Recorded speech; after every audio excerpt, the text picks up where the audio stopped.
अस्सलामु अलैकुम नाज़रीन, मैं मोहम्मद अरशद जामनी।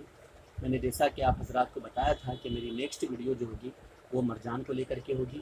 तो इंशाअल्लाह ताला मैं आज अपनी पूरी इस वीडियो के अंदर मरजान के ताल्लुक़ से आप हज़रात को समझाने की कोशिश करूँगा कि मरजान को किस लैंग्वेज में किस नाम के साथ मौसूम किया जाता है और मरजान का रंग कौन सा है और सबसे बेहतरीन किस्म का मरजान जो है वो कैसा होता है। और ये भी बताने की कोशिश करूँगा कि दीगर पत्थर जैसे दूसरी जगहों से दस्तयाब होते हैं, लेकिन मरजान की नमूद जाए नमूद कहाँ है ये भी आप हज़रात को बताने की कोशिश करूँगा। मरजान कैसा होता है, हुक्मा की नज़र में इसका क्या दर्जा है और ये कहाँ बआसानी दस्तयाब हो जाता है। सबसे पहले शुरू करते हैं इसके नाम के ताल्लुक़ से। तो फ़ारसी लैंग्वेज के अंदर मरजान पत्थर को बसद कहते हैं और अरबी में हकीकुल बहर कहते हैं और मरजान भी कहते हैं। अंग्रेज़ी में इसको कोरल कहते हैं और हिंदी में 3-4 नामों के ज़रिए इसको पुकारा जाता है।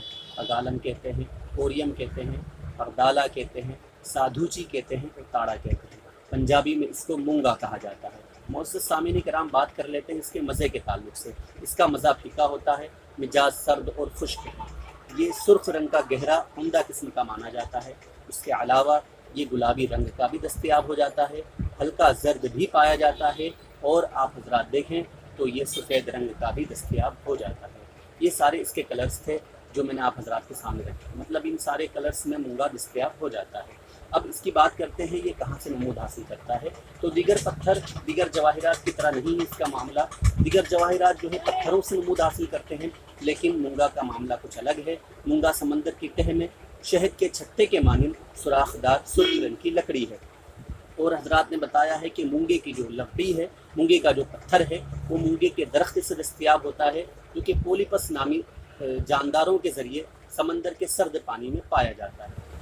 तिब्बी नुक्ते नज़र से अगर हम मूंगे को देखें, मरजान को समझें, तो मुअज़्ज़ज़ सामीन किराम फरमाते हैं कि मर्ज़ लक़वा और फालिज में ये ज़ूद असर है। यानी फालिज का जिनको मर्ज़ हो, लक़वे का जिनको मर्ज़ हो, अगर मूंगे की अंगूठी या उसका लॉकेट बना करके उसके गले में डाला जाए तो इंशाअल्लाह ताला उसको शिफा मिलेगी। ये हुक्मा फरमाते हैं। हुक्मा फरमाते हैं कि बदन के राशा में ये ज़ूद असर है।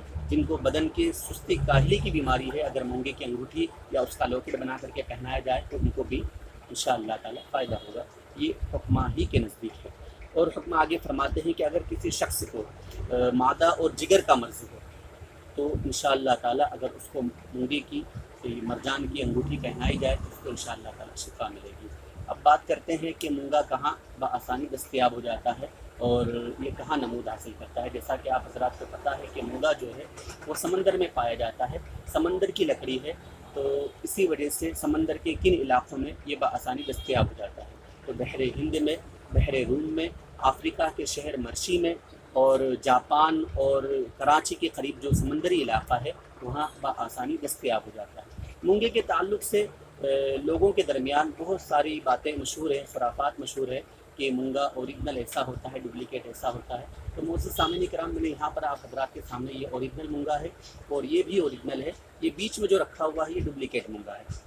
इसको पहचानने का तरीक़ा बाज़ हज़रात फरमाते हैं कि दो अंगूठों के नाखूनों के दरमियान अगर मूंगे पत्थर को रख करके हम घुमाते हैं तो ये ओरिजिनल है, वरना डुप्लिकेट है। ऐसा कुछ नहीं है, इसका सबूत कहीं किताबों में नहीं मिलता है। ये जहालत पर मबनी बात है, आप हज़रात इस पर भरोसा ना करें। सारे पत्थरों को मैं अपने दोनों अंगूठों के नाखून पर घुमा के दिखा सकता हूँ, तो क्या वो सारे पत्थर ओरिजिनल हो गए? ऐसा कुछ नहीं है, ये बात फजूल है और इस पर आपको भरोसा नहीं करना चाहिए। ये ओरिजिनल मूंगा है और ये भी ओरिजिनल है, लेकिन थोड़ा पोलिपस नामी जो कीड़े होते हैं वो इसको खाए हुए हैं। और ये डुप्लिकेट मूंगा है जो आप हज़रात के सामने रखा हुआ है। इंशाअल्लाह ताला मूंगे पर और मरजान पर बहुत सारी ऐसी और बातें हैं जो आप हज़रात के सामने मैं रख सकता हूँ, लेकिन वीडियो बहुत ज़्यादा लंबी हो जाएगी। इस वजह से मुख्तसर करते हुए आप हज़रात के सामने जैसी नॉलेज मैंने रखी है मेरे इल्म के अतबार से आप हज़रात कोशिश की है मैंने कि आप हज़रात को मैं समझा सकूँ। मुअज़्ज़ज़ सामीन किराम, अगर आपको और जानकारी चाहिए तो आप हज़रात मुझसे रब्ता कर सकते हैं। मैं अपने कमेंट सेक्शन में मेरा नंबर भी दे दूँगा ताकि आप बआसानी मुझसे बात कर सकें। और अगर आपने अभी तक मेरे चैनल को सब्सक्राइब नहीं किया है तो प्लीज़ आप सब्सक्राइब करें, ताकि पत्थरों की अच्छी जानकारी मैं आप हज़रात तक इंशाअल्लाह ताला पहुँचाने की कोशिश करूँगा। अस्सलामु अलैकुम रहमतुल्लाहि व बरकातहू।